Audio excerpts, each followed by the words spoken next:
Liverpool fans, before we dive into today's breaking and truly massive transfer update, I need you to stop for a second and hit that subscribe button, smash the like button, and turn on all notifications right now.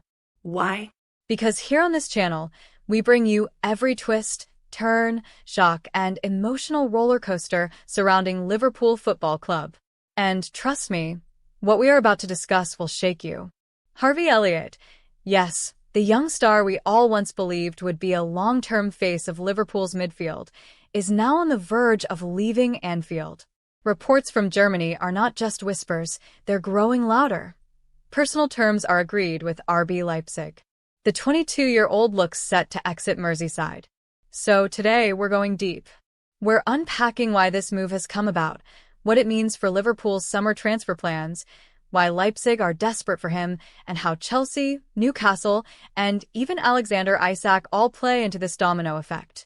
So strap in, this is going to be a deep, emotional, and analytical ride. Chapter 1. Harvey Elliott's Liverpool journey, from wonder kid to the transfer market. Let's begin with the story of Harvey Elliott. Cast your minds back to 2019. A 16-year-old prodigy, plucked from Fulham, making headlines for becoming the youngest ever Premier League debutant at the time. He was the boy with the silky touches, the creativity, the flair, and most importantly, the confidence. Liverpool secured his signature, and the Anfield faithful were convinced this was a player built for the long-term vision of Jurgen Klopp. Klopp himself adored him. He often praised Elliott's maturity, attitude, and ability to handle pressure. Many times Klopp hinted Elliott could be a future leader of the squad, a Liverpool DNA type of player. Elliott's early years looked promising. He went on loan to Blackburn Rovers in 2020-21 and absolutely lit up the championship, 7 goals and 11 assists, at just 17 years old.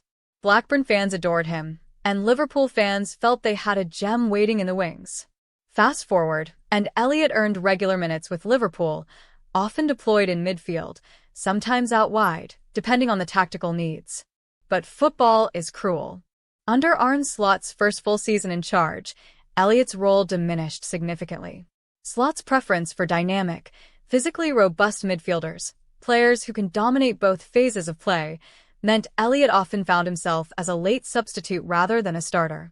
When Liverpool lifted the Premier League title, it was bittersweet for Elliott.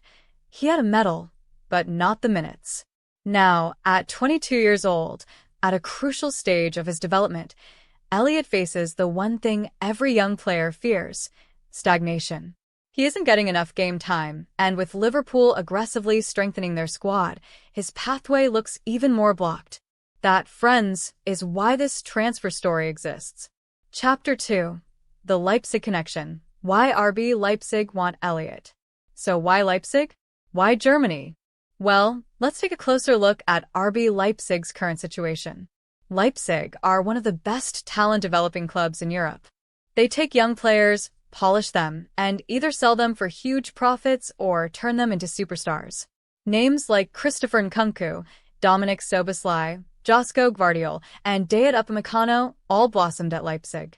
Right now, Leipzig are staring down the potential exit of Xavi Simons. Simons, the electric Dutch midfielder, is wanted heavily by Chelsea. Reports suggest he is leaning towards West London instead of Bayern Munich. Leipzig need a replacement, a creative, technically gifted attacking midfielder who can carry the ball, link play, and unlock defenses. And guess what? Harvey Elliott fits that profile almost perfectly. Sky Germany's Florian Plettenberg reports Elliott is Leipzig's top target. Personal terms, according to the same reports, are agreed. That means Leipzig have convinced Elliott himself that the Bundesliga is the right move. Now it's just down to Liverpool and Leipzig to find a financial agreement. Chapter 3. The numbers, Liverpool's demands, and transfer market context.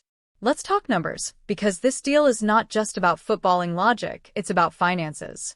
Liverpool, according to reports, value Harvey Elliott somewhere between £40 million and £50 million, depending on add-ons and conditions. That is no small fee. Remember, Liverpool have been one of the most aggressive clubs in the market since last season ended. They've spent big, restructuring their midfield and attack. But here's the kicker. Liverpool have also been selling. In fact, if all current summer sales add-ons are triggered, Liverpool are looking at over £220 million in outgoing transfers. Selling Elliott could push that total comfortably over £250 million. That would represent one of the biggest net sales in the club's history. So for Liverpool, while there is an emotional cost of losing a homegrown style player like Elliott, there's a cold financial logic.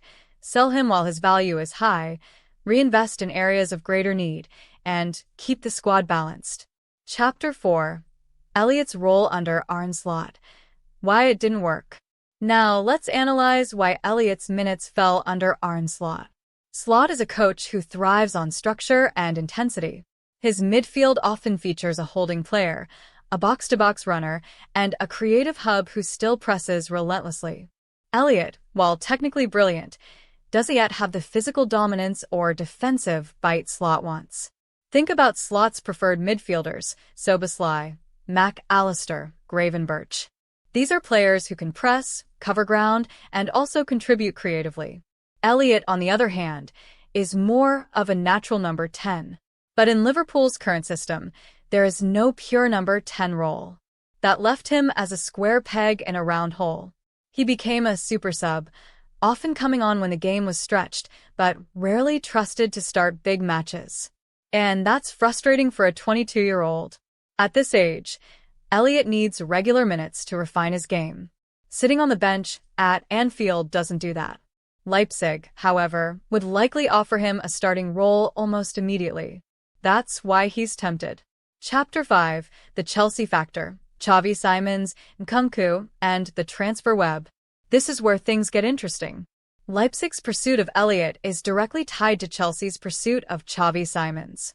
If Chelsea succeed in landing Simons, Leipzig will push harder to finalize Elliott. But Chelsea's transfer activity doesn't stop there. Leipzig are also keeping tabs on Christopher Nkunku, their former star. Nkunku scored 58 goals across his last 2 seasons at Leipzig before moving to Chelsea. Now Leipzig would love to have him back. But here's the catch. Leipzig want a loan, Chelsea want either a permanent deal or at least a loan with obligation to buy. Negotiations are tense. Chelsea, meanwhile, are also exploring sales of Nkunku and Nicholas Jackson, which could unlock their ability to sign Alejandro Garnacho from Manchester United and, of course, Xavi Simons. So, as you can see, Elliott's move is not just a simple one-player transfer, it's part of a massive European transfer domino. Chapter 6. The Liverpool Angle. What next after Elliott? So, Liverpool fans, let's ask the big question. What does Liverpool do if Elliott leaves? First, there's the immediate gap in the squad. Elliott is one of the few creative midfielders with flair. Selling him